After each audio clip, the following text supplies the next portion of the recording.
Despite the incredulous protestations of our Democratic colleagues, the Senate has repeatedly adjusted its rules as circumstances dictate. The United States Supreme Court has held that we have the right to govern ourselves, that we can do it by majority vote, and we can do it anytime. The first Senate adopted its rules by majority vote.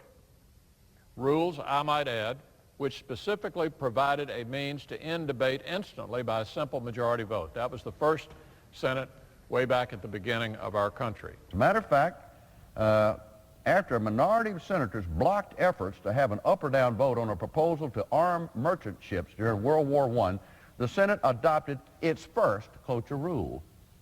The cloture rule was later changed on 5 separate occasions, most recently in 1986. What the Constitution says is that, in fact, the Senate sets its own rules, and the Senate can change its own rules. And the first 100 years in this body, there wasn't a filibuster. And that filibuster has gone through multiple changes during the course of Senate history. To employ the Byrd option is not a radical move at all.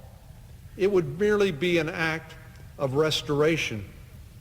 In fact, as we have heard time and time again, there is ample precedent to support the use of this point of order. The Constitution gives authority over Senate rules and procedures to the Senate, not to the parliamentarian or to the presiding officer, but to the Senate. If the presiding officer rules on the question of procedure, it will not actually change Senate procedure until a majority of the senators vote to do so. Just as American self-government is radically different than monarchy, Senate self-government is radically different from fiat. It is simply intolerable for a partisan minority to block a bipartisan majority from conducting the nation's business. Now that the American people have clearly spoken by democratically electing a Republican president and a Republican majority in the Senate, 41 senators are attempting to deny the will of the people. 41 senators believe they know better than the majority of Americans. 41 senators seem to think that the elections and the constitutional duties that we have don't matter. What matters to these 41 senators is petty partisan politics. This temper tantrum must end. The Democrats must accept the judgment of the American people.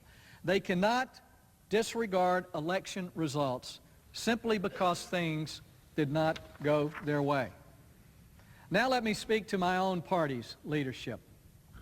It is time for the Republican Party to lead, as Americans have elected us to do. We were not sent to the U.S. Senate as a majority to quibble about process and procedure. So these great and hallowed traditions in this institution, if you check them back, they don't go back very far. This is a living body, like the Constitution. It's a living, breathing body. It changes, it evolves. We make changes in the rules. That's why when people are always say, woe is me, doom and gloom, the Senate can't get through this, or whatever we do will be cataclysmic, forget it.